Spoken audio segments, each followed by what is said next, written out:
আমাদের সমাজে দেখবেন 20 বছরের বিধবা রয়েছে, আবার এই সমাজে দেখা যায় 50 বছরের একজন, ওনার ওয়াইফ মারা গেল, মারার 2 মাস 1 মাস পরে ওনার বিয়ে হয়ে যায়। আর খুব অসম্ভব কখন লাগে জানেন? ওনার বিয়ে হতে ওনার পরিবারের লোকজন ওনাকে সহযোগিতা করেন, আর ওনাকে, আর তার সাথে সাথে এটাও বলা হয় যে একজন পুরুষের জীবন কিভাবে বউ ছাড়া কাটে, একজন কাছের মানুষ তো দরকার, ওর দেখশুন কে করবে, ওনার দেখাশোনা কে করবে।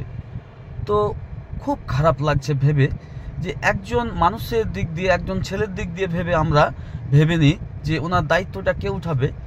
আর একজন 20 বছরের বিধবা কি করে বাড়িতে থাকতে পারে? ওনার যৌবন, ওনার জীবন কিভাবে কাটবে? কেন ওনার কি কথা বলার মানুষ দরকার নেই?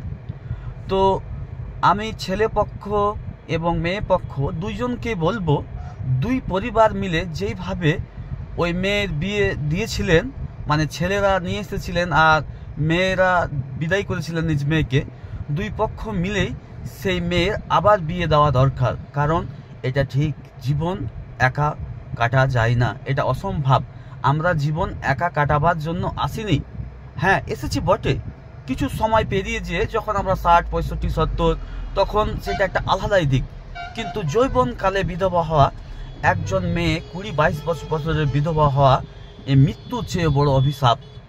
তো এখানে ভাবার বিষয় আছে, প্রত্যেককে এই দায়িত্বটা নেওয়া উচিত। আর আমি বিশেষ করে এই বার্তাটা আমাদের সমাজকে দিতে চাই, আমাদের দেশের মানুষকে দিতে চাই, যদি কারো বাড়িতে সেই মতো বিধবা থাকে, তাই দুটো পরিবার একমত হয়ে তার ভালো ছেলে দেখে কোথাও বিয়ে দিন। নিজে বাঁচুন, অন্যকে বাঁচার সুযোগ করে দিন। এটাই জীবন, অন্যের জন্য ভাবতে হবে। তা আপনার ছেলে মারা গেছে, আপনার বৌমার 20 বছর বয়স, আপনার পরিবারের কথা ভাবছেন যে বিয়ে দেব কোথায়, কিভাবে, আমার মান সম্মান চলে যাবে। এটা আপনার ভুল ধারণা। সর্বপ্রথম একটা পরিচয় দিতে হবে, আমরা মানুষ। আপনি তো তখনই মানবতার পরিচয় দিবেন যখন সেই মেয়ের, আপনার বৌমা মানে আপনার মেয়ে, ওর বিয়েটা আপনি দিবেন।